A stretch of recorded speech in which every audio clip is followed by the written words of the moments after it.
내가 전심으로 여호와께 감사하오며 주의 모든 기이한 일들을 전하리이다. 내가 주를 기뻐하고 즐거워하며 지존하신 주의 이름을 찬송하리니 내 원수들이 물러갈 때 주 앞에서 넘어져 망함이니이다. 주께서 나의 의와 송사를 변호하셨으며 보좌에 앉으사 의롭게 심판하셨나이다. 이방 나라들을 책망하시고 악인을 멸하시며 그들의 이름을 영원히 지우셨나이다. 원수가 끊어져 영원히 멸망하여 싸우니 주께서 무너뜨린 성읍들을 기억할 수 없나이다. 여호와께서 영원히 앉으시며 심판을 위하여 보좌를 준비하셨도다. 공의로 세계를 심판하시며 정직으로 만민에게 판결을 내리시리로다. 여호와는 압제를 당하는 자의 요새이시오 환난 때의 요새이시로다. 여호와여, 주의 이름을 아는 자는 주를 의지하오리니 이는 주를 찾는 자들을 버리지 아니하심이니이다. 너희는 시온에 계신 여호와를 찬송하며 그의 행사를 백성 중에 선포할지어다. 피 흘림을 신문하는 이가 그를 기억하시며 가난한 자의 부르짖음을 잊지 아니하시도다. 여호와여, 내게 은혜를 베푸소서. 나를 사망의 문에서 일으키시는 주여, 나를 미워하는 자에게서 받는 나의 고통을 보소서. 그리하시면 내가 주의 찬송을 다 전할 것이요 딸 시온의 문에서 주의 구원을 기뻐하리이다. 이방 나라들은 자기가 판 웅덩이에 빠지며 자기가 숨긴 그물에 자기 발이 걸렸도다. 여호와께서 자기를 알게 하사 심판을 행하셨으며 악인은 자기가 손으로 행한 일에 스스로 얽혔도다. 악인들이 스올로 돌아가며 하나님을 잊어버린 모든 이방 나라들이 그리하리로다. 궁핍한 자가 항상 잊어버림을 당하지 아니하며 가난한 자들이 영원히 실망하지 아니하리로다. 여호와여, 일어나사 인생으로 승리를 얻지 못하게 하시며 이방 나라들이 주 앞에서 심판을 받게 하소서. 여호와여, 그들을 두렵게 하시며 이방 나라들이 자기는 인생일 뿐인 줄 알게 하소서. 기도하겠습니다.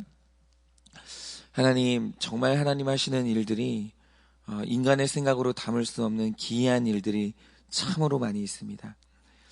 하나님, 어떻게 우리의 생각에는 우리가 잘되고 부귀영화를 누리고 승승장구할 때 하나님께 영광을 돌릴 것만 같은데 하나님 하시는 일들 가운데서 우리가 실패하고 넘어지고 또 상처 입을 때 오히려 그때가 하나님 아버지 앞에 더 기도하게 되고 또 하나님을 더 붙들고 하나님을 더 알아가는 귀한 시간임을 깨닫게 됩니다.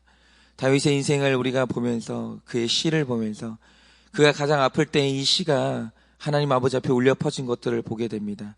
하나님 일하시는 것이 얼마나 기이하고 온 땅의 주의 영광이 얼마나 충만하고 아름다운지 오늘도 우리가 예배하고 깨닫기를 원하오니 하나님, 어떤 순간에도 주를 예배하게 하시고 찬양하게 하여 주시고 어떤 순간에도 말씀을 묵상하는 우리가 될 수 있도록 오늘도 우리 가운데 역사하여 주시옵소서. 주님, 오늘도 이 새벽에 말씀을 듣겠습니다. 말씀하여 주시옵소서. 예수님의 이름으로 기도드립니다. 아멘. 네, 얼마 전에 우리가 이제 데살로니가 전서를 묵상했었는데요. 그때 성경이 기록하는 죽음 이후의 사건들을 다룬 적이 있었습니다. 제가 말씀드리길 사람은 죽으면 귀신이 돼서 이 땅에 머무는 게 아니라 천국 아니면 지옥으로 다 가게 된다고 말씀을 드렸었습니다. 그런데 성경을 보면 천국과 지옥으로 간 영혼들의 상태를 말해주는데 이게 아주 중요합니다. 일단 낙원이나 지옥으로 간 영혼들은 잠들지 않아요. 그래서 우리 기독교인들은 장례를 할 때 영면했다는 말을 쓰지 않습니다. 그들은 영원히 잠들지 않는 거예요. 그들은 예수님이 재림하시는 날까지 깨어있는 상태로 각자의 자리에서 지옥에서도 깨어있고 낙원에서도 깨어서 기다림의 시간을 갖는 겁니다.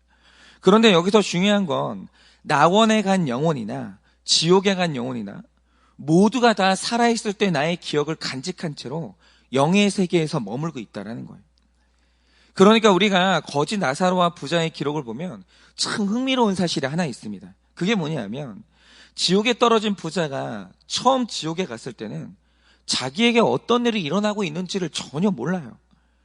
그래서 아브라함에게 말을 걸기도 하고 물 한 방울에 자비를 구하기도 하는데 그 작은 자비마저도 거절이 되니까 그때서야 내가 처한 상태가 얼마나 절망적이고 심각한지를 깨닫게 됩니다.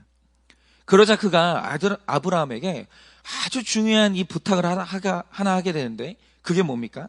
이렇게 말해요. 지옥에서. 나에게 형제가 5이 있는데 그들에게 나사로를 보내서 이 지옥이 있다는 걸 증거해 달라는 거예요. 그래서 내 형제들은 이 지옥에 오지 않도록 해달라고 간청을 합니다. 그런데 여기서 볼 수 있는 이 부자의 중요한 상태가 뭡니까? 지금 그 부자는 영으로 변했어요. 그리고 그는 영의 세계로 넘어가서 지옥으로 떨어졌습니다. 그런데 지옥에 가서도 살아있을 때 느꼈던 감정을 그대로 느끼고 이전 땅에서 내가 살아있을 때 살았던 곳이 어딘지, 내 형제들은 몇 명인지, 그들이 누구인지, 그가 살아있을 때 기억을 전부 기억하고 있다라는 거예요.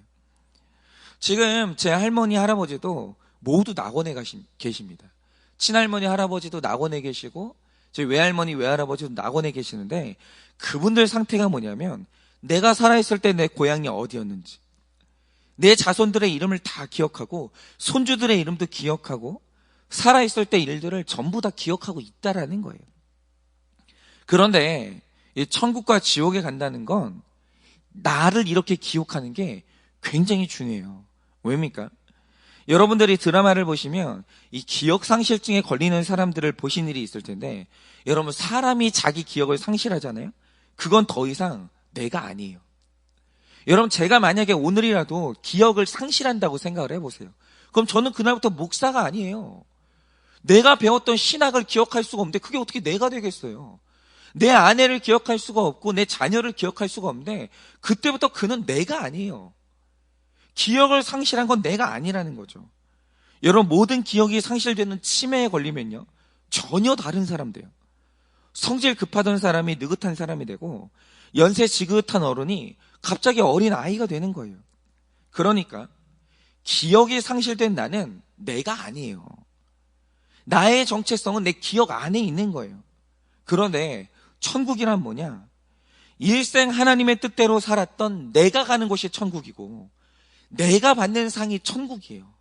그리고 지옥도 일평생 불순종한 내가 가는 데가 지옥이고 내가 받는 형벌이 지옥이에요.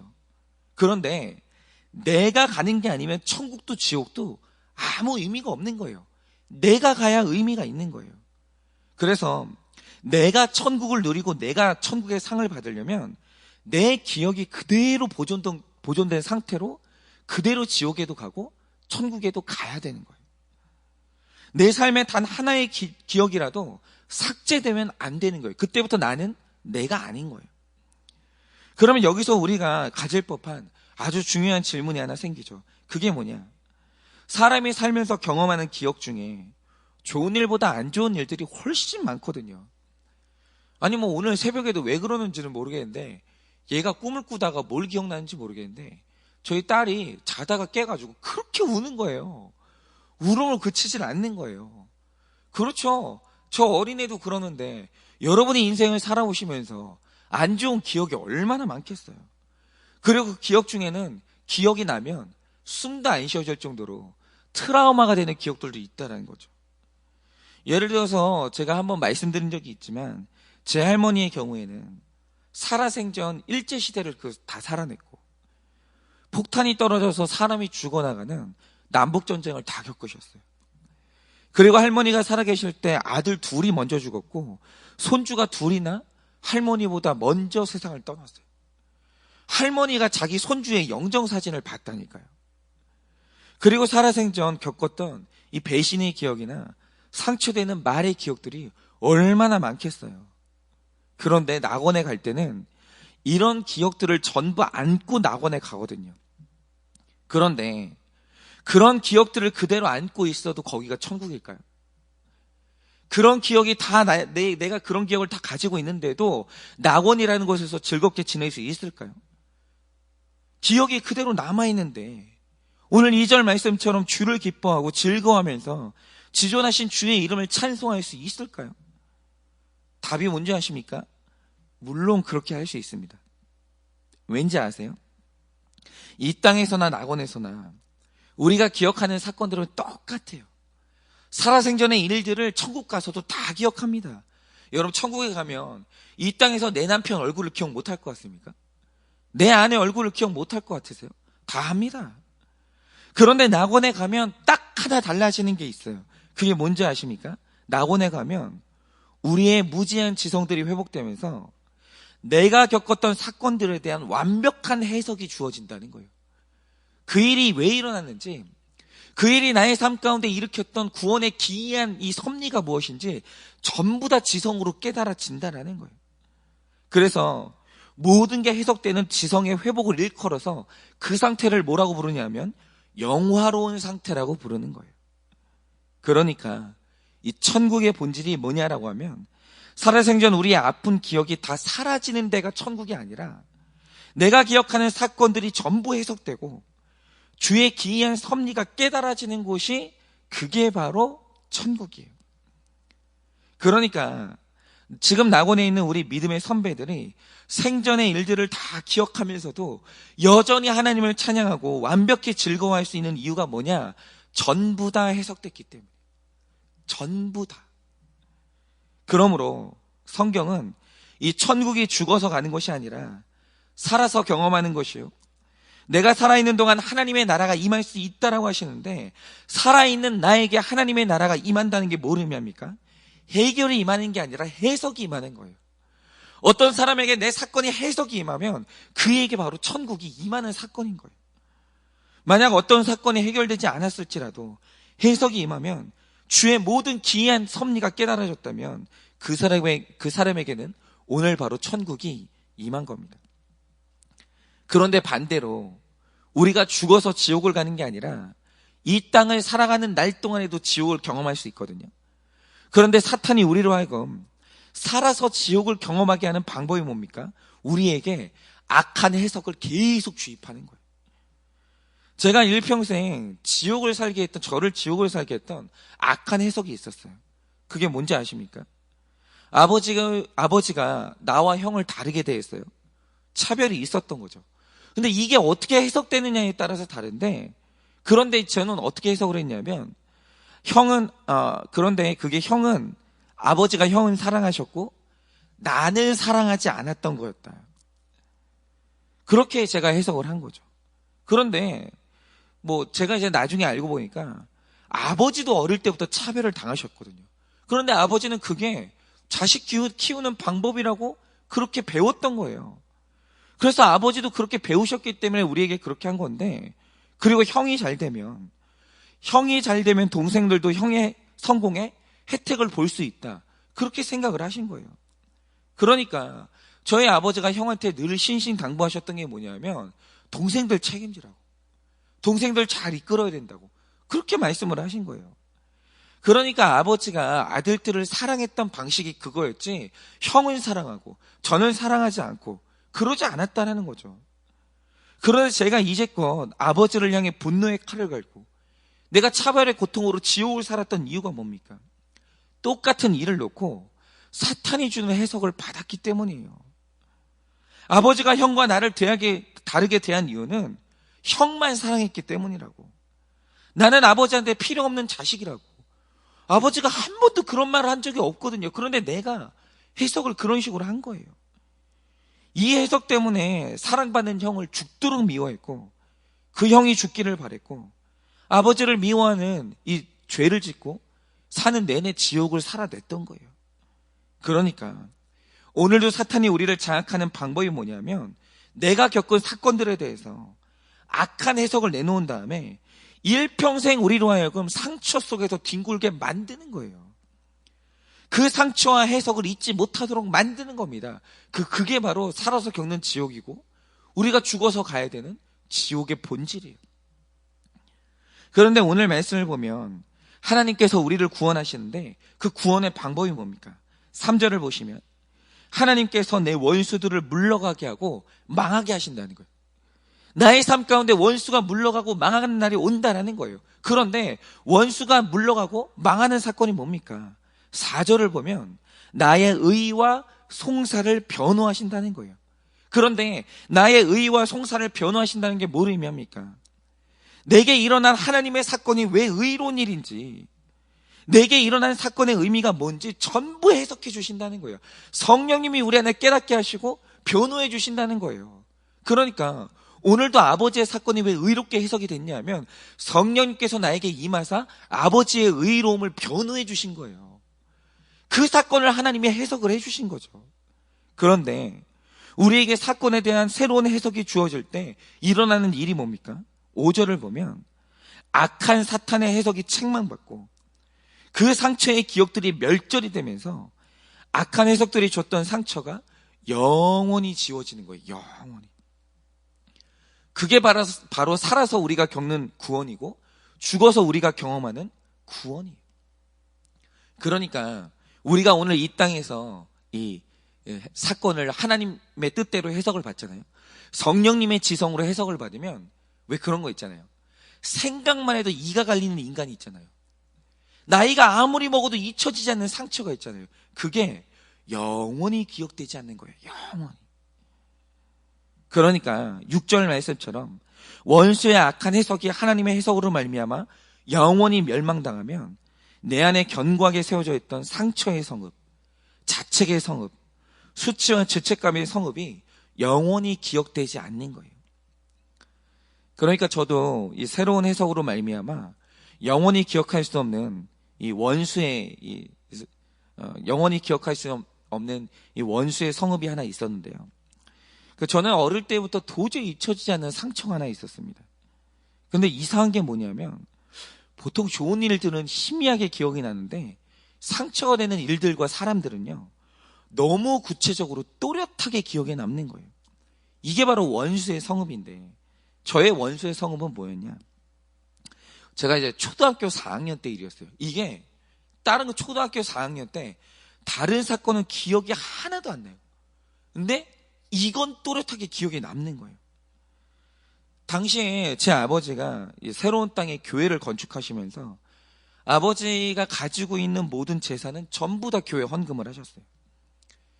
그리고 교회 건축을 할 때마다 아버지가 이제 사례비를 안 받으셨기 때문에 저희가 그때 굉장히 어렵게 살고 있었거든요. 그런데 저희도 초등학교 4학년쯤 되면 우리 집이 굉장히 어렵다는 걸 알아요. 눈치를 챕니다. 저희가 그때는 그래서 어떤 일이 일어났냐면 저희가 어머니께 뭐 예를 들어서 꼭 필요한 것들이 있잖아요. 학교에서 실내화를 사오래요. 학교에서 준비물을 사오래요.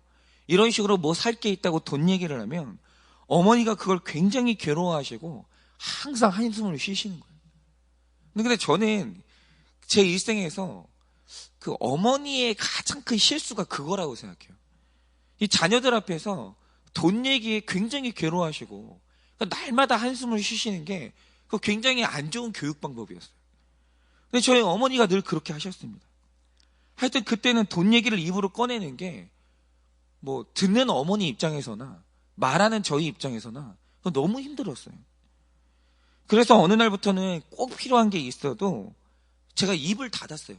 말을 안 하고 어떻게 했냐면 친구에게 빌려 쓰거나 없으면 없는 대로 살면서 돈 달라는 이야기를 입을 닫아버린 거예요. 그런데 그때 학교에서 어느 날은 꼭 사야 된다는 참고서가 있었는데 그때도 제가 그걸 어머니한테 말을 못했어요. 그거 안 샀습니다. 그리고 제 짝한테 좀 같이 보자고 하면서 그걸 이제 한 권을 가지고 같이 보면서 공부를 했는데 한 번은 수업을 하시던 선생님이 그걸 본 거예요. 그러면서 왜 너는 책이 없냐고, 왜 너는 네 짝하고 같이 보고 있냐고 물으시더라고요. 그래서 제가 저도 모르게 나왔던 말이 뭐냐면 돈이 없어서 못 샀다고 그렇게 말을 했거든요. 그런데 그 말을 하는 순간 너무 당황스러운 일이 벌어지는 거예요. 그게 뭐냐면 갑자기 선생님이 친구들이 다 보는 앞에서 제 뺨을 때리시더니 너 뒤로 가가지고 무릎 꿇고 손 들고 있으라고 그러시면서 친구들이 다 있는 앞에서 수업 시간 내내 무릎 꿇고 손을 들게 하시는 거예요. 근데 정말 수치스러운 게 뭐냐면 수업이 끝나면 보통 아이들이 청소를 시작하잖아요. 그런데 청소가 시작이 됐는데도 선생님이 계속 무릎을 꿇게 하시더니 애들이 청소를 하는 와중에 저는 무릎 꿇고 손을 들고 있는 거예요. 그리고는 아이들이 다 가고 선생님이 퇴근하시는 시간까지 그 상태로 저한테 벌을 주시는 거예요.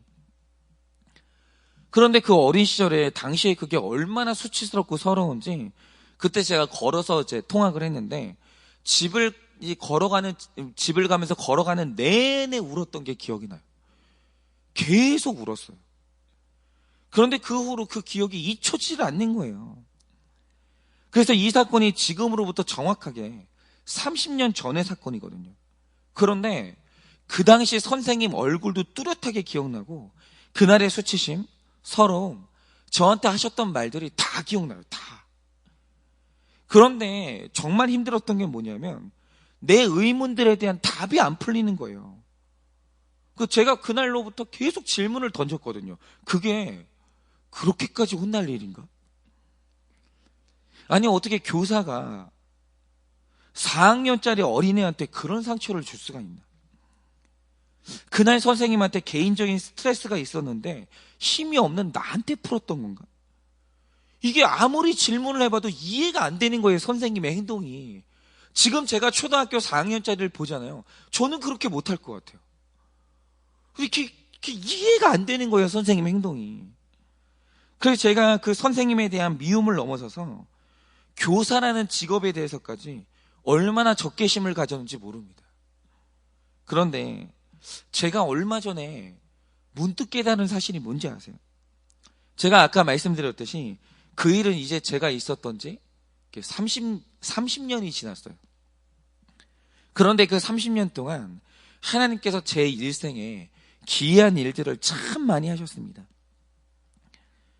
이 청소년 사역을 하던 어느 날 제가 말 안 듣는 제자가 한 명 있었는데 그 제자의 말 안 듣는 거를 제가 참지 못하고 혈기로 그 아이를 때린 적이 있었어요.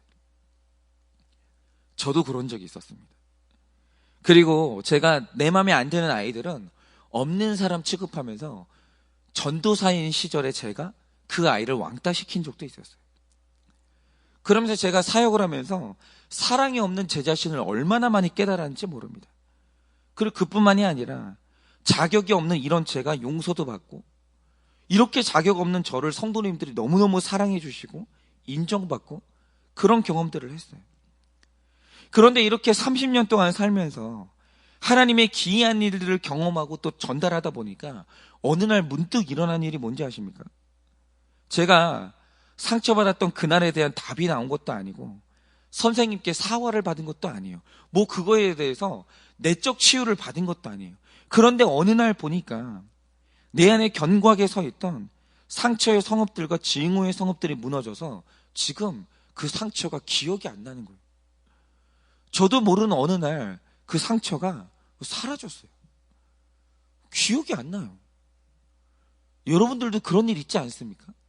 평생 못 잊을 것 같았던 사건인데 내가 주 예수 그리스도 안에서 신앙생활하고 그의 기이한 일들을 경험하다 보니까 어느 날 있잖아요. 나도 모르는 사이에 그게 기억이 안 나요. 그게 더 이상 상처가 안 되는 거예요. 그때 일을 떠올려도요. 화가 안 나요. 이제는. 그런데 이게 뭐냐면 바로 이게 내 원수들이 물러가고 원수들이 주 앞에서 넘어져서 망하는 사건들인 거예요. 사탄은 일평생 제가 그 상처 가운데 뒹굴면서 아파하기를 원했겠죠. 그 선생님을 원망하기를 원했겠죠. 그런데 그 사탄이 망한 거예요.